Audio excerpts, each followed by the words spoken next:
Online വഴി order ചെയ്ത ഫോണിന് പകരം ലഭിച്ചത് മറ്റൊന്ന്. ഫോൺ വിലയും 1 ലക്ഷം രൂപ നഷ്ടപരിഹാരവും നൽകാൻ ആമസോൺ പ്ലാറ്റ്ഫോമിനെതിരെ ഉപഭോക്തൃ കമ്മീഷൻ വിധി. വെളിമുക്ക് പടിക്കൽ സ്വദേശി മുഹമ്മദ് റാഫി നൽകിയ പരാതിയിലാണ് മലപ്പുറം ജില്ലാ ഉപഭോക്തൃ കമ്മീഷന്റെ വിധി. ആപ്പിൾ ഐഫോൺ 13 പ്രോ മാക്സ് വാങ്ങുന്നതിനായി പരാതിക്കാരൻ 2022 ജൂലൈ 15 ആമസോൺ വഴി ഓർഡർ നൽകിയിരുന്നു. ഫോണിന്റെ തുകയായ 1,22,900 രൂപയും അടച്ചു. ജൂലൈ 20 ഫോൺ അടങ്ങിയ പെട്ടി പരാതിക്കാരൻ ലഭിക്കുകയും ചെയ്തു. എന്നാൽ പെട്ടി തുറന്നപ്പോൾ അതിലുണ്ടായിരുന്നത് സാംസങ് A30 ഫോൺ ആയിരുന്നു. പെട്ടി തുറക്കുന്നത് വീഡിയോ വഴി റെക്കോർഡ് ചെയ്യുകയും ചെയ്തിരുന്നു. പരാതിക്കാരൻ ഉടൻ ആമസോൺ കമ്പനിയെ വിവരം അറിയിക്കുകയും തുടർന്ന് അവർ ഫോൺ മാറ്റിത്തരാമെന്ന് പറയുകയും ചെയ്തു. എന്നാൽ പിന്നീട് അതിന് തയ്യാറായില്ല. ബുക്ക് ചെയ്ത പ്രകാരമുള്ള ഫോൺ അനുവദിച്ചിട്ടുണ്ടെന്നും മാറ്റിത്തരാനാവില്ലെന്നുമാണ് അവർ അറിയിച്ചത്. ഇതേ തുടർന്നാണ് പരാതിക്കാരൻ ജില്ലാ ഉപഭോക്തൃ കമ്മീഷനെ സമീപിച്ചത്.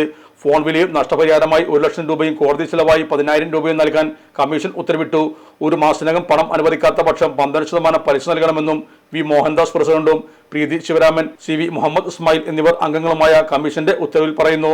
ഇലക്ട്രോണിക്സ് ഗൃഹോപകരണങ്ങൾ വാങ്ങുമ്പോൾ വിശ്വസ്തതയ്ക്ക് നിങ്ങൾ പ്രാധാന്യം കൊടുക്കാറില്ലേ? എങ്കിൽ വരൂ സോഡിയാക് ഇലക്ട്രോണിക്സിലേക്ക്. മറ്റാർക്കും അവകാശപ്പെടാനാവാത്ത 35 വർഷത്തെ സേവന പാരമ്പര്യമുള്ള മലപ്പുറത്തെ ഏക ഷോറൂം. എല്ലാ പ്രമുഖ ബ്രാൻഡുകളുടെയും refrigerator, washing machine, LED TV, mixie, oven തുടങ്ങിയ ഗൃഹോപകരണങ്ങളുടെ വിപുലമായ ശ്രേണിയിൽ നിന്നും തിരഞ്ഞെടുക്കാം. കൂടാതെ നിങ്ങളുടെ പഴയ പ്രൊഡക്റ്റുകൾ എക്സ്ചേഞ്ച് ചെയ്യാനുള്ള അവസരവും ഒപ്പം ഏറ്റവും മികച്ച വിൽപ്പനാനന്തര സേവനവും. മലപ്പുറത്തിന്റെ വിശ്വസ്ത home appliances partner Zodiac Electronics, traffic circle, Kottappadi, Malappuram.